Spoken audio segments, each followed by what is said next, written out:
안녕하십니까. 여러분들의 장점을 찾아주는 남자 사주상담가 이기호입니다. 이기호의 사주 드라이브 시작하도록 하겠습니다. 오늘은 여러분들의 어떤 장점을 찾아드릴까 고민을 했습니다. 자본주의 사회에 살면서 누구나 이 돈이라는 거, 내가 돈을 많이 벌었으면 좋겠다, 과연 부자가 될 수 있겠느냐, 이런 돈에 대한 관심이 가장 높다고 볼 수 있죠. 사주 분석 받는 사람들 중에 최대 관심사가 언제 돈을 벌 수 있겠느냐, 내가 부자가 될 수 있겠느냐, 이 부분이라고 볼 수 있습니다.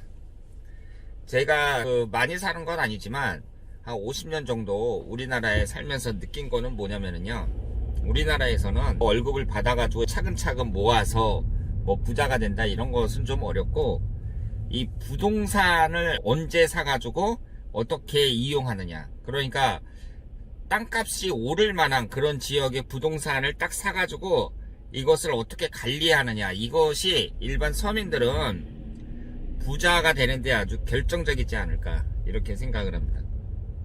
예전에 노무현 대통령 때였어요. 그때 전세로 계속 살다가 집을 옮기려고 했는데 돈이 1억이 있었거든요. 그런데 그때 아파트 시세가 한 3억 정도 됐습니다. 3억 몇천 이 정도 됐었어요. 그 당시 서울 면목동이니까, 서울 면목동이 뭐 강남점처럼 그런 데는 아니잖아요. 그냥 거기에 아파트가 제 기억으로 3억 정도 됐었고, 한 새로 지은 신축 빌라가 2억 정도 됐습니다. 그런데 1억을 갖고 이사를 가는 거예요. 방 2개짜리 다세대 주택을 살다가 이제 애들도 2명이나 되고 그러니까 도저히 안 되겠다, 그래서 이제 옮기자 그러는데, 집사람이 대출을 1억 정도 더 받아가지고 신축 빌라로 이사를 가자, 이렇게 얘기를 하더라고요. 그리고 아파트로 가려면 2억을 대출을 받아야 되는데, 이 2억을 어떻게 이자를 감당하냐, 이 빚이 이렇게 많은데 도저히 감당할 수 없다, 그러니까 우리가 1억이라는 돈도 사실 이거 감당하기 힘든데 빌라로 가자, 이렇게 얘기를 하더라고요. 그래서 제가 빌라로 갔습니다. 그때 만약에 있잖아요, 그때는 대출이 다 됐거든요. 그러니까 다 대출을 해줬어요, 은행에서. 2억을 대출을 받아가지고 근처에 있는 20평 아파트라도 샀다 그랬으면은 그때 이혼을 안 했을지도 몰라요. 그걸 사고 나서 어떻게 됐냐면은요, 부동산 가격이 팍 오르면서 그 아파트가 5억이 넘게 갑니다. 빌라는 어떻게 됐느냐, 안 올라요. 하나도 안 올라요. 이제 겁났던 게 대출을 2억이나 받아야 되니까, 그래서 이제 안 했는데, 그 사주 분석을 그때 처음 시작하면서 수입이 조금씩 들어오기 시작하던 때였거든요. 그러니까 좀 무리하면은 버는 수입을 갖다가 그냥 다 메꾸고 그러면 이자를 어느 정도 감당할 수준이었어요. 그럼에도 불구하고 대출을 받지 않았습니다. 그래서 어떻게 됐느냐, 망한 거예요. 망해갖고 그 집값은 하나도 안 오르고 시간만 지나고 돈은 모이질 않는 거죠. 그런데 우리 주변에 돈을 모으는 사람들 보세요. 무리해서 갖고 강남에 아파트를 사죠. 그런 친구들 있었어요. 자기는 돈이 몇 푼 되지도 않는데 있는 돈 다 끌어모아가지고 강남에 아파트를 사는 거예요. 그러면은 자기가 버는 수입의 상당 부분을 이자로 내거든요. 그런데 하는 말이 집값 오를 거야, 뭐 이렇게 얘기를 하는 거죠, 배짱 좋게. 그 친구들은 다 부자가 됐습니다. 그러니까 지금은 그걸 따라갈 수가 없어요. 그 친구들을 집값이 너무 올라가지고 지금 다 10억이 넘는 그런 돈을 이제 갖게 됐다, 이렇게 볼 수 있고, 저처럼 이렇게 제대로 대출 받는 게 이제 싫어가지고 빌라나 사고 이랬던 사람들은 망한 거죠. 그래서 제가 봤을 때는 일반 서민 입장에서 부자가 된다는 게, 자기가 사업을 해가지고 크게 성공을 한다든가 뭐 이런 것은 상당히 소수잖아요. 어려운 일이고, 이 부동산을 갖고 어떻게 그 집을 사고 관리를 하느냐, 이 문제라고 보는데, 결국은 이 부동산 문제에 있어서 성공한 사람들은 돈을 벌고, 그렇지 못한 사람들은 계속 어렵게 산다, 이렇게 생각을 할 수밖에 없습니다. 저는 이렇게 생각을 해요. 사람들이 불로소득이라는 얘기를 하잖아요. 집을 사가지고 이게 집값이 많이 올랐단 말이에요.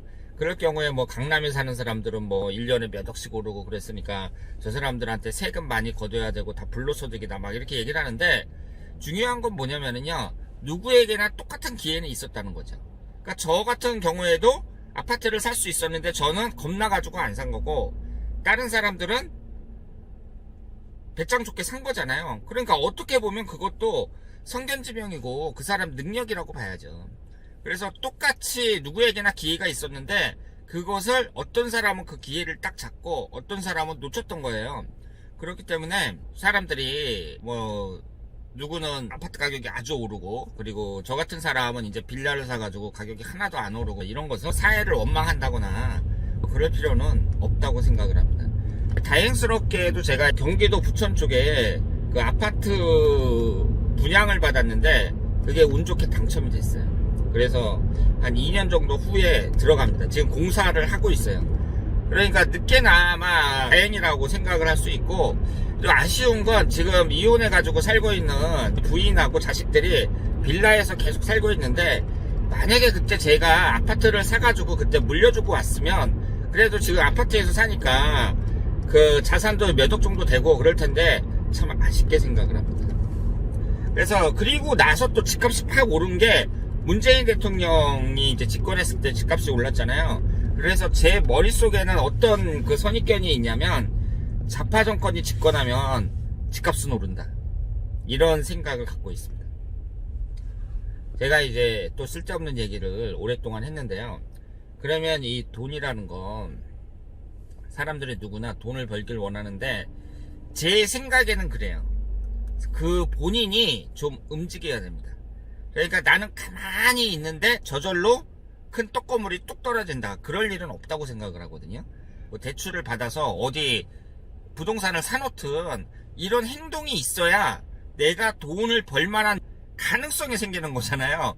그런데 나는 아무것도 안 하면서 그냥 회사에 봉급 생활하면서 난 언제 부자 되지 이러면, 뭐 부자가 되고 싶어도 좋은 운이 들어와도 부자가 될 만한 게 없잖아요. 그냥 내가 복권에 당첨된다든가 뭐 이런 거밖에 없어요. 그리고 또 안타까운 것이 상당수의 사람들이요, 돈을 못 버니까 이제 그 부모만 바라보는 사람들이 많습니다. 그러니까 부모가 갖고 있는 집 한 채 뭐 이런 게 뭐 5억 10억 간다 그러면은, 내가 이제 사회에서 막 열심히 일하다가 도저히 돈 벌기 힘드니까 어렵거든요. 돈을 못 벌거든. 그러니까 부모만 쳐다보는 거야. 그래서 형제들 간에 막 싸우고 재산 싸움하고 이런 경우도 많이 있습니다. 제가 말씀을 드리고 싶은 것은, 누구나 돈을 벌 수 있는 기회는 다 있어요. 사주학적으로 봤을 때도 그래요.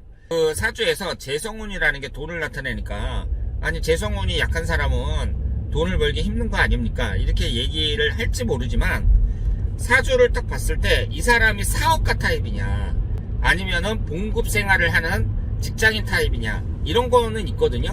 그렇다고 해서 이 사람은 돈을 못 벌 사주다, 이런 것은 없어요. 평생 동안 가난하게 살아야 된다, 이런 사주는 없습니다. 흘러가는 대운이 중요하고요, 사주 명식도 중요하지만 그 사람이 돈을 잘 버느냐 못 버느냐 이런 것은 10년 대운도 중요하고, 그리고 1년운도 중요한데요. 1년운은 항상 좋은 운이 들어옵니다. 안 좋은 운, 좋은 운이 계속 반복해서 들어와요. 그런데 1년이라는 시간이 짧은 시간이 아닙니다. 여러분들이 만약에 사업을 하는데 어떤 좋은 기회를 딱 잡잖아요. 1년이면 충분하다고 봐야죠. 내가 내 기반을 마련하는데 1년이라는 시간은 결코 짧은 시간이 아니에요. 그러니까 내가 1년 동안 평생 동안 먹고 살 수 있는 그런 기반을 마련할 수도 있습니다.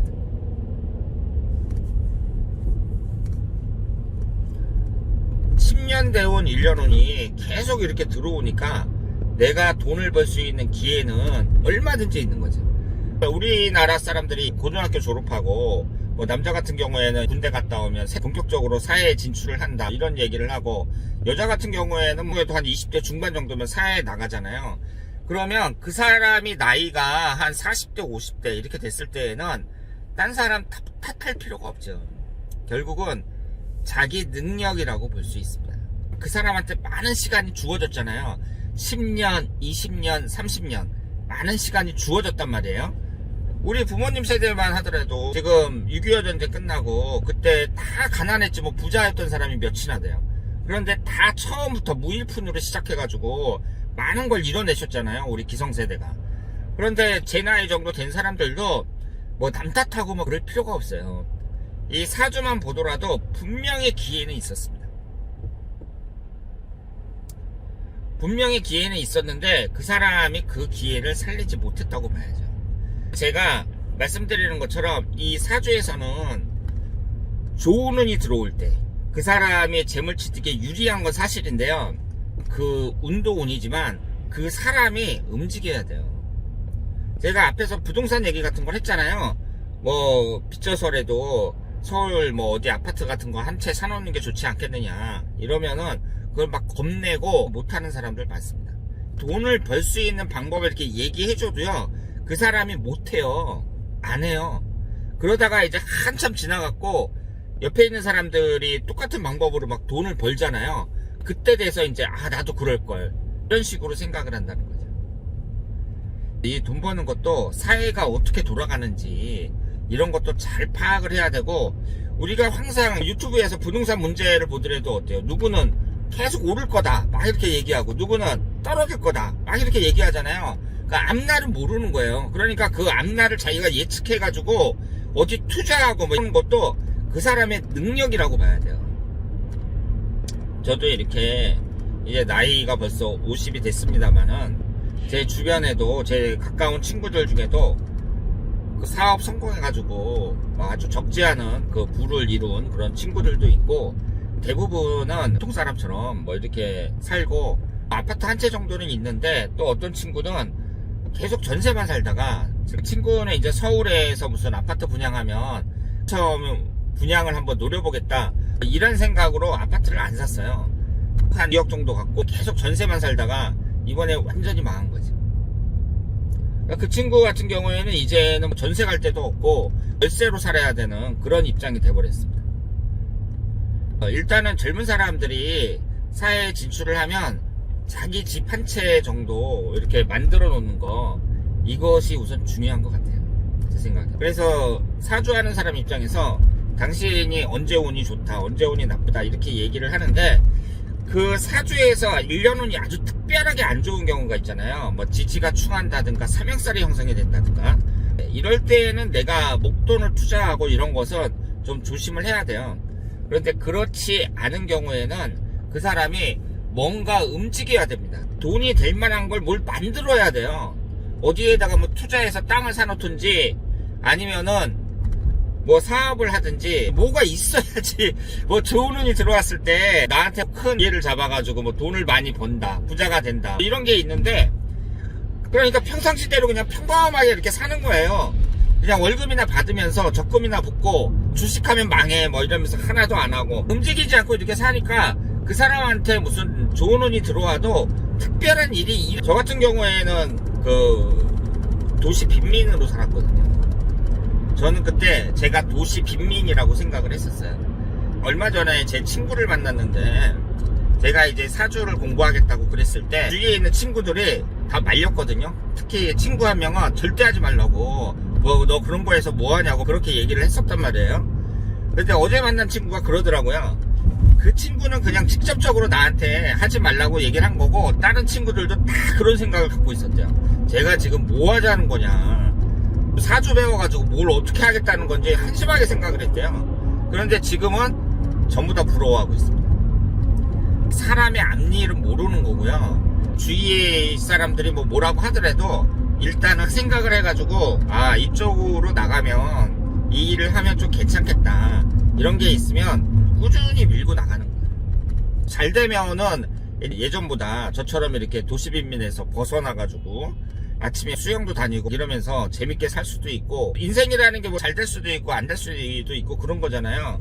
그런데 일단은 되든 안 되든 뭔가 좀 시도를 해야 되는데, 그냥 너무 평범하게 사니까 좋은 운이 들어와도 이루어질 게 없다는 거죠. 여러분들도 누구나 다 기회를 잡을 수가 있어요. 제가 다시 말씀드리지만 뭐 재물운이 약하다 그렇다고 해서 그 사람이 돈을 못 버는 게 아니에요. 결국은 다 자기 능력이고 그 사람이 얼마나 현명하게 행동하느냐 거기에 달려있다고 볼 수 있습니다. 그래서 운이 나쁠 때도 성공할 수 있는데요, 운이 나쁠 때 성공한 사람은 운이 좋을 때 더 성공한다고 봐야죠. 마지막으로 이제 제가 말씀드리고 싶은 것은 이 시기에 따른 운이 대단히 중요하니까 여러분들이 사주 분석을 한번 받아보세요. 사주 분석을 받아서 언제가 나한테 좋은 운이고 언제가 나한테 나쁜 운인가 이것을 파악하는 것은 대단히 중요합니다. 특히 내가 목돈을 투자할 때 이게 투자할 만한 시냐 이걸 보는 게 아주 중요하다고 볼 수 있어요. 특히 1년운, 월운 이런 걸 보고 판단하는 것이 대단히 중요하다고 볼 수 있습니다. 그래서 제 주변에는 지금 돈 벌었다는 사람들 상당히 많아요. 그리고 뭐 제 조카도 지금 나이가 30대 그 후반으로 지금 달려가고 있는데 아이 2명에다가 맞벌이 하면서 살고 있거든요. 박명씨의 그 재건축 아파트 있잖아요. 그거를 재작년에 샀었어요. 그 재건축한다는 말을 듣고 그 주택을 미리 사버린 거예요. 그 조카 부부도 두 사람이 이제 애도 둘을 키워야 되는데 그 수입의 상당 부분을 갖다가 그 이자로 다 내는 거예요. 우리나라가 월급만 모아서 부자가 될 수 없으니까 그 조카 같은 경우에도 지금 그렇게 하는 거죠. 그래서 이번에 이제 강명씨 재건축 한다 그러잖아요. 그런 식으로 해가지고 아파트에 들어가는 거죠.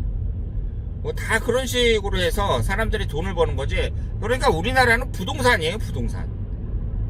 부동산 말고 특별히 사업해가지고 성공하고 이런 사람들 많지 않아요. 주식해가지고 뭐 돈 벌었다는 사람 간혹 있고. 근데 주식은 망한 사람이 많잖아요. 부동산에 투자해가지고 망했다 이런 사람을 제가 별로 들어본 적이 없어요. 오늘도 이런저런 얘기를 하는데 사주에서 제가 다시 말씀드리지만 누구나 부자가 될 수 있습니다. 이 사주는 절대로 부자가 될 수 없어. 사주가 너무 안 좋아가지고. 이런 사람은 거의 없어요. 그런데 그 사람들이 이제 부자가 안 되는 경우를 유심히 보면 움직이질 않아요. 뭐가 그렇게 겁이 많은지. 그러다가 이제 남들이 또 막 돈 벌고 그러면 옆에서 나도 그때 그럴걸 막 이런 얘기나 하고 있는 거지. 일단 사주 분석을 통해서 나의 운이 어떻게 흘러가는지 이것을 한번 파악할 필요가 있고, 내가 이게 딱 배팅을 할 때는 해야 된다 이렇게 말씀을 드리고 싶습니다. 자, 그러면 이기호의 사주 드라이브 오늘 여기서 마치겠습니다. 대단히 감사합니다.